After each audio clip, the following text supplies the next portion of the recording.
ও মদ খাস, তাড়াতাড়ি আয়, তোর লগে পার্টি করমু। কি রে পান্ডা বন্ধু, আয়, শুকুরের খবর দিছি, এবার শুকুর আইলে দুইজন মিল্লা জবাই কইরা খামু, বুদ্ধি পাকাইছি।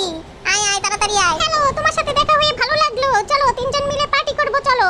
বন্ধু কইস না রে, আমাকে মনের মধ্যে যে কি আছে, এলো খাও। এই তো শুকুরের কামসারা, বন্ধু ল এবার দুইজনে মিল্লা শুকুরটারে জবাই কইরা খাই। এই যে রান্না প্রায় শেষ, এখন খামু। বন্ধু ক খাবারটা কেমন হইছে? মজা হইছে না? সত্যি করে কবি, খুব মজা হইছে তাই না? হ্যাঁ হ্যাঁ খুব মজা, খা খা, বেশি করে খা।